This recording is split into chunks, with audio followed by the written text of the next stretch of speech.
D-Lo for boxing. All right, y'all. So I just gotta make a point. You know, I wonder why it is that when you give your opinion on a boxing matter, the first thing the detractors start doing is start trying to pick you apart as a person about what you couldn't do in boxing or what you couldn't do in the ring or what punches you couldn't take. I never claimed to be a world-class boxer or a low-level boxer or the biggest puncher or had the best chin in the world. Hell, I'm not a boxer. I'm just a fight fan.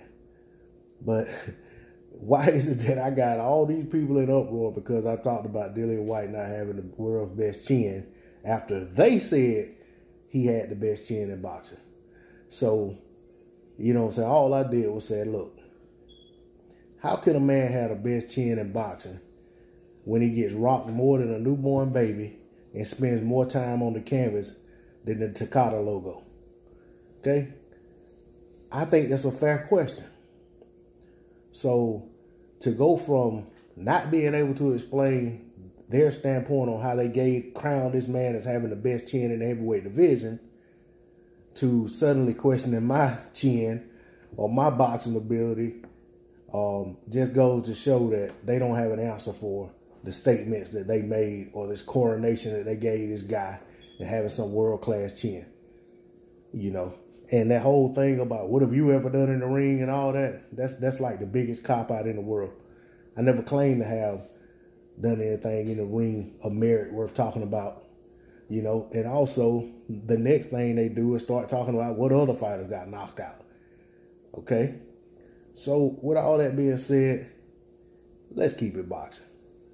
You know, if you got a difference of opinion, come back and state your argument against my opinion.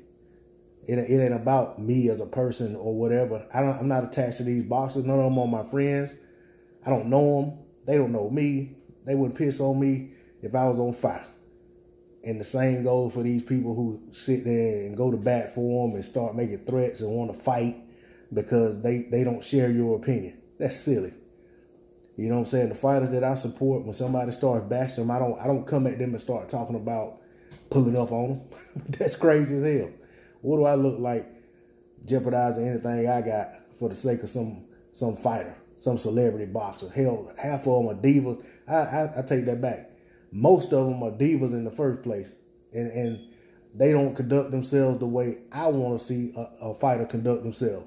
But at the end of the day, that's the crop of boxers that we got in front of us right now. So I support them because they're in the sport and I support the sport. But all this over fandom, bulliness that goes on is ridiculous. That's why I named this YouTube channel what I named it. My name used to be True Fight Fanatic. Okay? I still go by that in some of these circles, but I stopped using that because I don't see myself as a fanatic by the terms and definitions of how these fanatics act. When I named myself True Fight Fanatic, it was because I felt fanatical about the sport of boxing, not about these boxers. I'm not obsessed with these boxers. I may have an obsession about the sport, but not these boxers. So I saw fit to drop that moniker and just use my name. You know what I'm saying? But that's all I got to say on the subject. D-Lo 404 Boxing, I'm out.